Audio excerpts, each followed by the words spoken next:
Why would they mow down all these people? You can't let everyone in. So they killed them? Dead people don't get infected. It's kind of shitty. The Last of Us really has been a story of contrast. It's some pretty dark themes, but they're juxtaposed against an aesthetic that we find very beautiful. That contrast is visual, but it's also in the environment. The world we decided was actually its own character. What happens 20 years after the fall of man when no one's taking care of anything? There's something really pretty about nature reclaiming its domain once we are gone.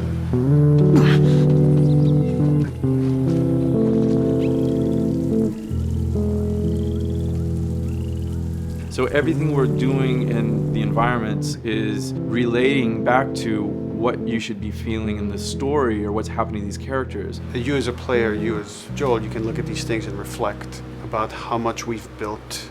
And what we've lost.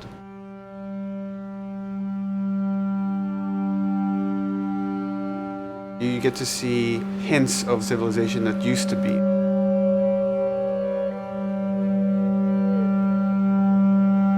Each level has, a lighting artist, a modeler, and a texture artist, and we all work together. This was the block mesh that they gave me, and it's at the interior of a building. I had to be mindful of where I had set the lighting up in the color script, how it would be coming through the windows and lighting this area, which would give us this concept.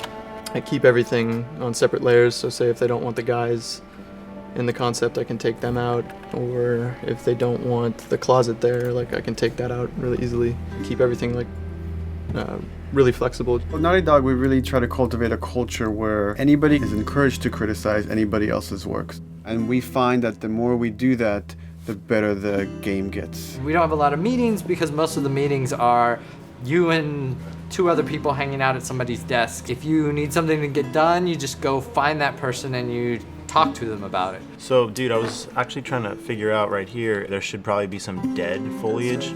It might be cool to see some of the dead stuff around the edges of the green or even spilling out into the street. Maybe what we do is, in some of these areas, we use it as a transition from the actual concrete up to the side of the building. So they're almost sitting on top of a bed of dead foliage, that really rich kind of orangey brown color. Sienna or something would be nice. Something real cheddary. That's how you know you're done. The end product often ends up being stronger because that bouncing back off somebody else gives you a result that maybe you wouldn't have even thought of in the first place. All right, here's the bridge. That's our way out of here. Mandatory evacuation. Evacuate to where? Where do you think? Quarantine zone. See, some places got a heads up before the infection showed up. Most didn't. We consciously take in consideration lighting in the beginning. I've never ever focused so much on lighting and how much sensitivity there is to that here. Did you talk to the character artist about her hand? So her face is getting a lot of speck, but then her arm is just bone dry.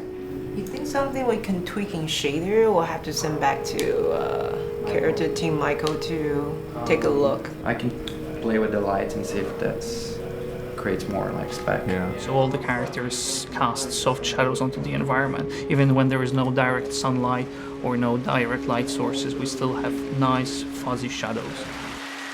Damn, that's quite a drop. If you shine a light on a red wall, it will bounce the red lighting on the whole environment, making it red. Everything should have a bounce lighting, otherwise the world is gonna feel dry and unrealistic.